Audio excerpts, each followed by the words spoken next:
दोस्तों, आप लोगों ने बुनशिन शाबा का नाम तो सुना ही होगा। मैं इस चैनल पे कई बार सुना चुका हूँ, पर अगर नहीं सुना तो सुन लो ये कहानी जो बड़ी है डरावनी। और कहानी का नाम है बुनशिन शाबा, जो एक चाइनीज हॉरर मूवी है। इस मूवी को IMDb ने 4.8 आउट ऑफ 10 की रेटिंग्स दी है और मूवी काफी ज्यादा अच्छी है। तो आप लोगों को वीडियो को पूरा लास्ट तक देखना होगा।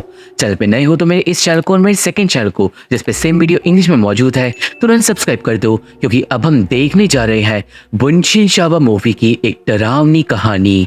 तो ये कहानी शुरू होती है एक लड़की को दिखाते हुए जिसका नाम है चेरी, और वो अपने घर जा रही थी और उसका पीछा कोई तो कर रहा था। वो ऑब्वियसली एक आत्मा थी, पर चेरी उस पर ध्यान नहीं देती और आगे बढ़ती रहती है। पर जब वो पीछे देखती है तो उसे वो आत्मा साफ साफ दिखाई दे रही थी, जो अगले ही पल गायब हो जाती है। चेरी अब पहुंचती है घर, पर वहां पे उसे अचानक डरा देती है उसकी दोस्त नाना, जो कुछ ही दिनों पहले अमेरिका से पढ़कर लौटी है। हमें पता चलता है कि चेरी मास्टर्स डिग्री कर रही है और नाना और चेरी बहुत पहले से दोस्त हैं, बचपन के टाइम से। नाना और चेरी के अलावा उनके 4 दोस्त थे, जिनके नाम हमें जल्दी ही पता चलेंगे। हमें आगे पता चलता है कि नाना अमेरिका बिना बताए चली गई थी, पर अब नाना जब लौट आई है तो चेरी उसे बताती है कि अब उसकी बाकी दोस्तों से ज्यादा बात नहीं होती। चेरी अब अपने सारे दोस्तों के बारे में बताती है और हमें सबके नाम पता चलते हैं। फ्रैंक अब एक $1 मिलियन कंपनी में काम करता है। जॉन अब एक आर्ट गैलरी संभालता है, पर वो एक फिल्म डायरेक्टर बनना चाहता है। रे को अभी तक कोई काम नहीं मिला है और इसलिए वो कंस्ट्रक्शन साइट पे काम करता है और वो रहता है जॉन के साथ। और जो उनकी आखिरी दोस्त है सॉन्ग, वो एक एक्ट्रेस बन गई है। खैर, अब नाना को रहने के लिए जगह चाहिए थी और इसलिए अब वो चेरी के साथ ही रुकेगी। उस रात को अब जब चेरी पढ़ाई कर रही थी तो नाना नींद में बोलने लगती है और वो बोलती है, एनी वापस आ गई है और वो मेरा पीछा कर रही है। चेरी डर जाती है और बोलती है कि एनी तो मर चुकी है, पर नाना बोलती है कि उसने एनी को जॉन की आर्ट गैलरी के अंदर देखा था। अब दोस्तों, ये एनी कौन है ये तो हमें आगे पता चलेगा, पर अगले दिन चेरी जाती है और वो मिलती है जॉन से, जो एक औरत की पेंटिंग बना रहा था, जो आजकल उसे अपने सपने में दिखाई दे रही थी। और वो औरत बहुत ज्यादा डरावनी चुड़ैल थी। खैर, चेरी जॉन से पूछती है कि अगर नाना उससे मिलने के लिए आई हो तो, और जॉन बोलता है कि हाँ, नाना उससे मिलने के लिए आई थी। पर जब चेरी एनी का नाम लेती है तो जॉन डर जाता है और वो चेरी को वहां से जाने के लिए बोलता है। सीन यहाँ से जाता है रे पे, जो अब लंगड़ा हो गया था और वो कंस्ट्रक्शन साइट पे काम करता था। और अब रे से भी मिलने आती है चेरी। वो दोनों बात करते हैं और जब चेरी एनी का नाम लेती है तो रे भी गुस्सा करने लगता है और चेरी को भगा देता है। अब आगे दिखाते हैं फ्रैंक को, जो अपनी $1 मिलियन कंपनी में काम कर रहा था। फ्रैंक का बॉस उससे बहुत ज्यादा खुश था और फ्रैंक अपने बॉस की बेटी सूजन से शादी करने वाला था, ताकि वो अपनी कंपनी का मालिक बन सके। थोड़ी देर बाद रे फोन करता है फ्रैंक को और रे फोन पे फ्रैंक को बताता है कि नाना अमेरिका से लौट आई है और वो एनी वाले टॉपिक को वापस से छेड़ रही है, जिससे फ्रैंक हो जाता है परेशान। अब सीन जाता है चेरी पे, जो अपने स्कूल में थी, पर चेरी अपने बचपन को याद कर रही थी। हमें पता चलता है कि चेरी ने स्कूल टाइम पे यूकी नाम की एक अजीब लड़की से दोस्ती करी थी और यूकी ने चेरी को एक गुड़िया गिफ्ट करी थी। चेरी के साथ स्कूल में नाना भी पढ़ती थी, पर नाना चेरी को यूकी से दूर रहने के लिए बोलती थी, क्योंकि यूकी को लोग चुड़ैल और श्रापित लड़की बोलते थे। खैर, थोड़ी देर बाद चेरी बाहर आती है और उसे दीवार पे लगी हुई मिलती है एक फोटो। और दोस्तों, ये जो फोटो के अंदर लड़की है, यही है एनी, जिसकी चर्चा आजकल सब लोग कर रहे थे। चेरी अब एनी की फोटो को घूर ही रही थी कि उसे एक पल के लिए दिखाई देती है अपने बचपन की दोस्त यूकी। और अब चेरी यूकी के पीछे जाने लगती है, पर यूकी गायब हो जाती है। यूकी फिर अचानक ही चेरी के पास आ जाती है और यूकी बहुत ज्यादा रो रही थी और चेरी को वो बोल रही थी कि मेरे को कभी छोड़कर मत जाना। पर उसके बाद यूकी एक बार फिर से गायब हो जाती है। चेरी अब घबराकर वापस जाने लगती है, पर तभी उसे दिखाई देती है एक औरत। वो डिमोनिक औरत जाती है एक कमरे के अंदर, पर अचानक ही वो औरत हमला कर देती है चेरी पे और चेरी जाग जाती है। मतलब ये बस एक सपना था। अब यहाँ से सीन जाता है पास्ट में और अब हम लोगों को पता चलेगा कि आखिर एनी है कौन और उसके साथ हुआ क्या था। पास में हम लोग एनी को देखते हैं जो कॉलेज में ही चेरी के साथ पढ़ती थी। अब चेरी को एनी थोड़ी अच्छी लगती थी और इसलिए चेरी ने एनी को अपना दोस्त बना लिया था। हमें आगे पता चलता है कि जो नाना थी वो रे को पसंद करती थी और रे एक एथलीट बनना चाहता था जब तक उसका एक्सीडेंट नहीं हो गया था। खैर चेरी ने एनी को अपने सारे दोस्तों से मिलवा दिया था और जो रे था वो एनी को पसंद करने लगा था और ऑब्वियसली जब रे एनी को पसंद कर रहा है तो नाना को अच्छा नहीं लगता। जो एनी थी वो सबकी अच्छी दोस्त बन गई थी और धीरे धीरे एनी और रे क्लोज आ गए थे। रे ने एक दिन एनी को किस करा था पर नाना ने एनी और रे को देख लिया था और एनी तुरंत रे से दूर हट गई थी क्योंकि एनी के लिए नाना की दोस्ती ज्यादा इंपॉर्टेंट थी ना कि रे का प्यार। अब उस किस की वजह से नाना हो गई थी गुस्सा और उसने एनी से मुंह फुला लिया था।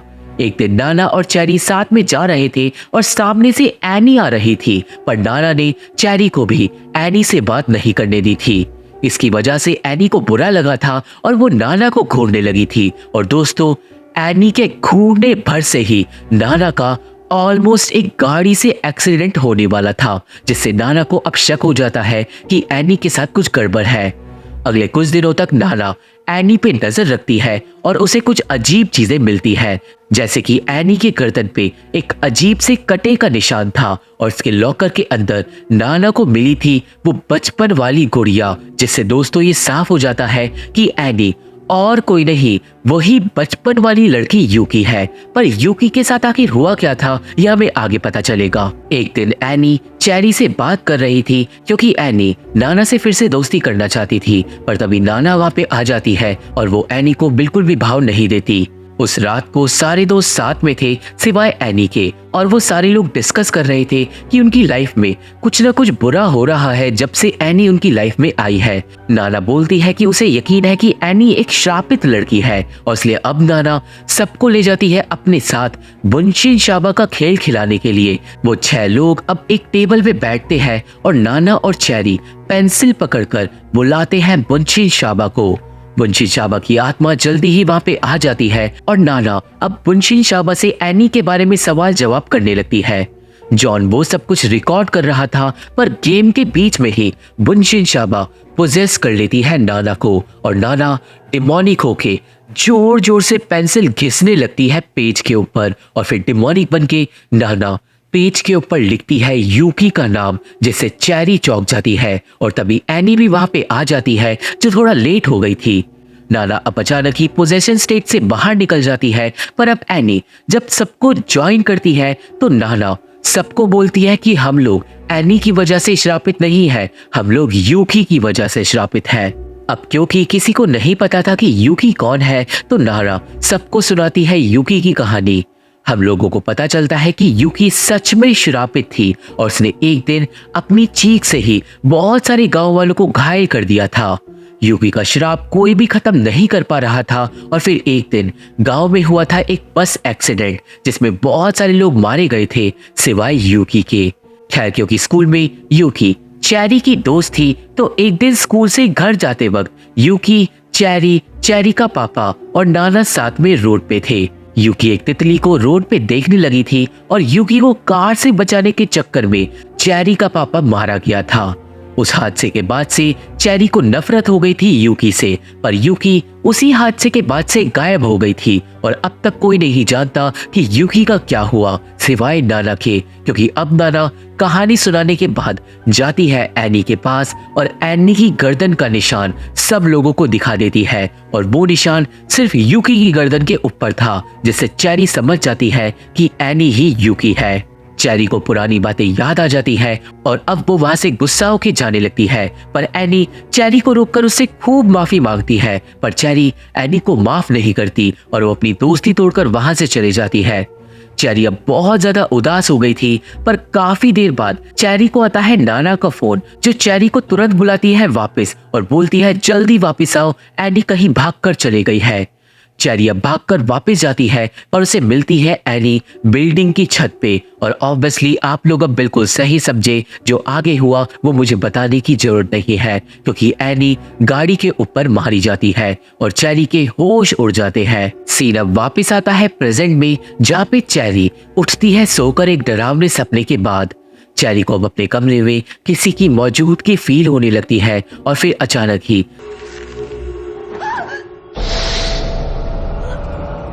उसकी तरफ बेड पे क्रॉल करते हुए चढ़ती है एनी की डिमोनिक आत्मा। एनी चेरी के ऊपर लेट के चेरी का गला दबाने लगती है और चेरी बड़ी मुश्किल से उसके चंगुल से निकल पाती है। पर अब चेरी को यकीन हो गया था कि एनी वापस आ गई है। चेरी को अब फोन आता है नाना का, जो बोलती है कि मेरे को बचा लो वरना वो मेरे को मार डालेगी। और चेरी देखती है कि नाना घर पे से गायब हो गई है। और फिर हमें दिखाते हैं जॉन और रे को, जहाँ पे से जॉन अपनी गैलरी में जाने के लिए निकल जाता है, पर असल में जॉन गया था एक प्रोस्टिट्यूट से मिलने। वो दोनों गाड़ी में किस कर रहे थे, पर प्रोस्टिट्यूट कुछ देर के बाद टॉयलेट के लिए चली जाती है। उतने ही टाइम में जॉन कैमरा चेक करता है जो उसने गाड़ी में छुपा दिया था ताकि वो वीडियो शूट कर पाए, पर कैमरे में किसिंग के साथ कैद हुई थी वो डिमोनिक एनी की आत्मा, जो धीरे धीरे बढ़ रही थी जॉन की तरफ। और फिर अचानक ही वो रियल लाइफ में आके जॉन का मुंह पूरी तरीके से नोच लेती है। जॉन अब डर के मारे भागता है अपनी जान बचाकर, पर डिमोनिक एनी उसका पीछा करती है और एंड में डिमोनिक एनी अपने श्राप से जॉन के ऊपर गिरा देती है एक बहुत भारी मशीन, जिससे जॉन कुचलकर मारा जाता है। अगले दिन नाना गायब हो चुकी थी और ऑब्वियसली जॉन तो गायब हो ही गया था, जिसके बाद चेरी, एक्ट्रेस सॉन्ग, फ्रैंक और रे बैठालते हैं एक मीटिंग। वो सब लोग सोचते हैं कि जॉन और नाना साथ में ही होंगे, पर चेरी को लग रहा था कि नाना के साथ कुछ बुरा हुआ है, क्योंकि कल रात के फोन के बाद नाना फोन भी नहीं उठा रही थी। चेरी को अब ये भी शक होने लगा था कि एनी की मौत के पीछे कुछ न कुछ राज जरूर मौजूद है, और इसलिए अब वो करेगी अपनी एक इन्वेस्टिगेशन। थोड़ी देर बाद हम फ्रैंक को देखते हैं, जो सॉन्ग और नाना से मिलने के लिए आया हुआ था। जी हाँ दोस्तों, नाना जिंदा थी और सही सलामत थी, पर वो बस चेरी से छुप रही थी। और क्यों, यह हमें एंड में पता चलेगा। उन सब की बातों से हमें पता चलता है कि एनी की मौत के पीछे कोई और राज पक्का छुपा हुआ है। पर अब नाना को दिखने लगती है एनी, जिससे अब वो घबराने लगती है। अचानक ही एनी नाना को डरा देती है और नाना तुरंत वहां से भागती है। और यहाँ से सीन जाता है रे पे।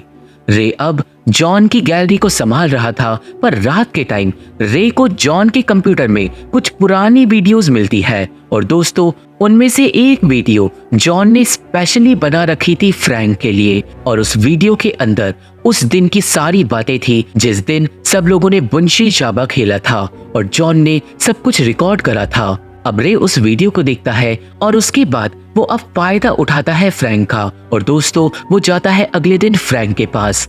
अब यहाँ पे पूरी बात तो पता नहीं चलती, पर वो जो भी राज है जो एनी की मौत के पीछे है, वो अगर खुल गया तो फ्रैंक और सॉन्ग बर्बाद हो सकते हैं। पर इतना ही नहीं, रे जानता था कि फ्रैंक अपनी बॉस की बेटी सूजन को चीट कर रहा है सॉन्ग के साथ, और वो बस सूजन को इस्तेमाल कर रहा था अपनी कंपनी का मालिक बनने के लिए। और ऊपर से रे ने सॉन्ग और फ्रैंक की सेक्स टेप भी बना ली थी। रे अब फ्रैंक और सॉन्ग दोनों को ही ब्लैकमेल करके पैसे मांगता है, और वो बोलता है कि अगर उन्होंने पैसे नहीं दिए तो वो सारी सच्चाई खोल देगा। पर फिर उस रात को जब रे आर्ट गैलरी में अकेला था तो लाइट चली जाती है। रे चेक करने के लिए जाता है और उसे लगता है कि फ्रैंक घुस आया है गैलरी में। रे एक बैट उठा लेता है, पर अचानक ही डिमोनिक चीजें होने लगती है। सामान इधर उधर गिरने लगता है और फिर अचानक ही टीवी पे दिखाई देती है एनी, और एनी अचानक ही रे के सामने आकर उसे बुरी तरीके से डरा देती है। एनी हमला कर देती है रे पे, पर रे भागता है और तभी रे को कोई बैट से मार देता है। पर तभी घर में आ जाती है सॉन्ग, और वो रे की लाश को देखकर चौंक जाती है। फ्रैंक सॉन्ग को संभालता है और सॉन्ग को लगता है कि रे को भी एनी की आत्मा ने ही मारा है। खैर, जब फ्रैंक और सॉन्ग अपनी वीडियोस डिलीट करने के लिए जाते हैं, तभी नाना भी वहां पे आ जाती है और वो सब कुछ देख लेती है। अब नाना अचानक ही वो वीडियोस वगैरह चुराकर वहां से भाग जाती है। फ्रैंक नाना को पकड़ने की कोशिश करता है, पर नाना बच के चली जाती है। अगले दिन फ्रैंक और सॉन्ग मिलते हैं चेरी से और वो उसे बोलते हैं कि नाना पागल है, तो अगर वो कुछ भी बोले तो उसकी बातों पे यकीन मत करना। पर चेरी को यकीन था कि नाना के साथ कुछ बुरा हो रहा है और इसलिए वो नहीं आ रही सामने चेरी के। अब उस रात को जब चेरी घर पहुंचती है तो नाना चेरी से मिलने आई हुई थी। नाना बताती है कि एनी वापस आ गई है और वो हम सबसे एक एक करके बदला ले रही है। चेरी बोलती है किस बात का बदला, क्योंकि एनी ने खुदकुशी करी थी, ना कि उसको किसी ने मारा था। पर तभी नाना बुरी तरीके से डर जाती है। नाना बोलने लगती है कि एनी यहाँ पे भी आ गई है और अब चेरी जलाती है अपने फोन की टॉर्च और अचानक ही डिमोनिक एनी नाना को बुरी तरीके से डरा देती है और नाना वहां से भाग जाती है। पर चेरी को एनी कहीं भी नहीं दिखाई देती। वहीं स्विमिंग पूल में एनी सॉन्ग को डुबाकर मारने की कोशिश करती है और जिम के अंदर फ्रैंक को गिरा देती है, पर वो दोनों जिंदा बच जाते हैं अभी के लिए। थोड़ी देर बाद सॉन्ग और फ्रैंक मिलते हैं और अब सॉन्ग बहुत ज्यादा डर चुकी थी। सॉन्ग बोल रही थी कि चलो कहीं दूर भाग चलते हैं, पर फ्रैंक बोलता है कि वो सूजन को छोड़कर नहीं जा सकता वरना उसे प्रमोशन नहीं मिलेगा। और इस बात से सॉन्ग को आ जाता है गुस्सा और वो फ्रैंक को अपनी गाड़ी से बाहर निकाल देती है। अब सॉन्ग जब वहां से जा रही थी तभी फ्रैंक को गाड़ी के पीछे बैठी हुई दिखाई देती है डिमोनिक एनी। खैर उस रात को अब जब सॉन्ग घर में अकेली थी तो लाइट्स चली जाती है और ऑब्वियसली अब हम लोग समझ जाते हैं कि मरने की बारी है सॉन्ग की। सॉन्ग को घर में एनी की छाया दिखाई देने लगती है और सॉन्ग चेक करने के लिए जाती है, पर तभी पीछे से कोई आता है और एनी का गला शेविंग ब्लेड से काट डालता है और सॉन्ग भी बेचारी मारी जाती है।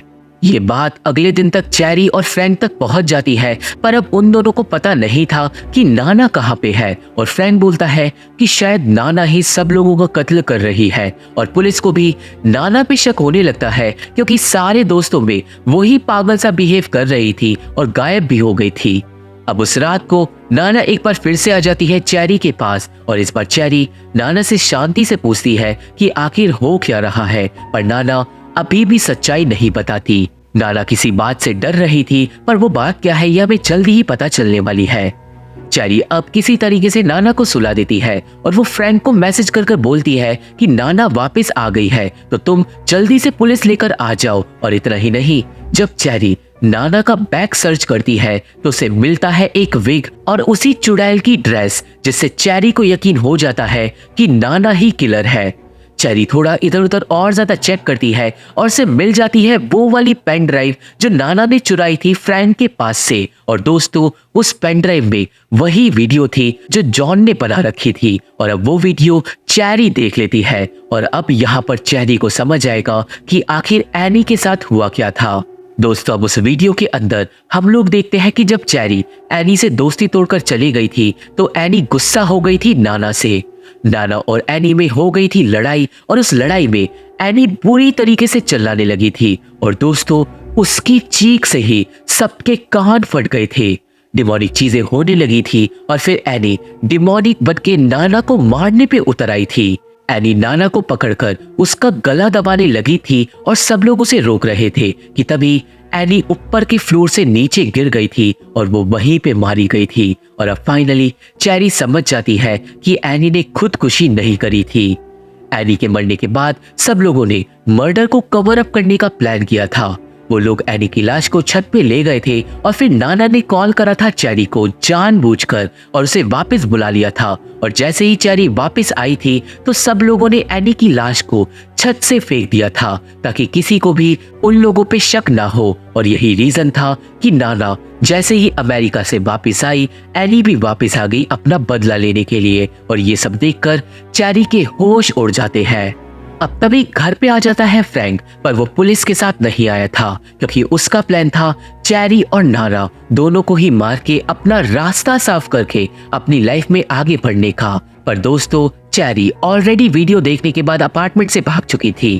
अब जब फ्रैंक आता है घर के अंदर तो नाना तो जानती थी कि फ्रैंक उसको मारने के लिए आया है और इसलिए नाना छुपकर फ्रैंक पे ही हमला करके भागती है। फ्रैंक अब नाना के पीछे भागता है और काफी देर तक बचने के बाद एंड में फ्रैंक नाना को पकड़ ही लेता है।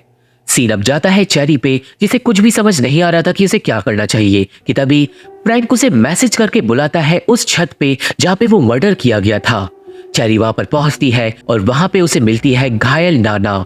चेरी तुरंत नाना के पास जाती है, पर तभी पीछे से आता है फ्रैंक और वो चेरी की गर्दन पे रख देता है चाकू। फ्रैंक अब यहाँ पे रिवील करता है कि उसी ने रे, जॉन और सॉन्ग को मारा है। और दोस्तों, असल में जो विक और चुड़ैल के कपड़े चेरी को मिले थे वो असल में फ्रैंक के ही थे, जो किसी तरीके से नाना ने चुरा लिए थे। और इसका मतलब फ्रैंक ने ही सब लोगों को मारा है। और जो एनी की आत्मा थी वो सब लोगों को आकर वार्न कर रही थी बार बार, ताकि वो फ्रैंक से बच पाए। पर जब भी एनी उन्हें वार्न करने के लिए आती थी तो लोग डर जाते थे और फ्रैंक उन्हें मार डालता था। फ्रैंक अब बोलता है कि वो अब नाना और चेरी को भी खत्म करके फाइनली अपनी जिंदगी आराम से जिएगा। और फिर वो चेरी को बहुत ज्यादा पीटता है, पर तभी नाना पीछे से आके फ्रैंक पे हमला कर देती है। फ्रैंक अब नाना को पीटने लगता है और वो दोनों लड़कियों पे भारी पड़ने लगता है। पर एंड में जब फ्रैंक चेरी का गला घोटकर उसे मारने ही वाला था, तभी पीछे से आती है नाना एक सरिया लेके और वो सरिये को घुसा देती है फ्रैंक के पेट के अंदर और फ्रैंक ऑन द स्पॉट मारा जाता है और नाना और चेरी फाइनली जिंदा बच जाते हैं। सीन कुछ महीने आगे जाता है, जहाँ पे चेरी और नाना आमने सामने बैठ के बात कर रहे थे जो भी हुआ। और चेरी को समझ नहीं आ रहा था कि नाना ने अकेले इतना भारी सरिया कैसे उठा लिया। पर तभी नाना हो जाती है डिमोनिक और वो डिमोनिक तरीके से बोलती है, नाना जैसी लड़की का दोबारा नाम कभी मत लेना। और हम लोग समझ जाते हैं कि नाना के अंदर घुसी हुई है एनी की आत्मा। और मूवी के एंड में चेरी को नाना की जगह दिखने लगती है एनी। और अब एनी नाना का गला शेविंग ब्लेड से काट डालती है, क्योंकि आखिरकार एनी की मौत हुई थी नाना की वजह से और वो अपना बदला लेने सिर्फ नाना से आई थी और किसी से नहीं। ये सब देखकर चेरी के होश उड़ जाते हैं, पर फिर एनी चली जाती है चेरी के अंदर और एंड में चेरी मुस्कुराती है और मूवी यहीं पे खत्म हो जाती है। तो ये थी एक्सप्लेनेशन वुनशिन चाबा मूवी की और मुझे आशा है कि आप सभी को ये मूवी समझ आ गई होगी और मेरी वीडियो पसंद आई होगी। ये मूवी देखनी है तो मेरा टेलीग्राम चैनल ज्वाइन करना होगा, जिसका लिंक डिस्क्रिप्शन बॉक्स में है। पर अगर लिंक काम ना करे तो टेलीग्राम पे जाके मेरे चैनल का नाम डाल देना, तो आपको लिंक मिल जाएगा। मेरे फेसबुक पेज का लिंक और बाकी social media link description box में मौजूद है। तो अगर आप लोग मेरे से जुड़ना चाहते हो और मेरे से बात करना चाहते हो तो मेरे को वहां पे फॉलो जरूर कर सकते हो। वीडियो पसंद आई हो तो मेरे इस चैनल को और मेरे सेकंड चैनल को तुरंत सब्सक्राइब कर दो, क्योंकि इन्हीं चीजों में को हेल्प मिलती है। और मैं आप लोगों से मिलता हूँ अपनी अगली वीडियो में, तब तक के लिए थैंक यू, बाय बाय।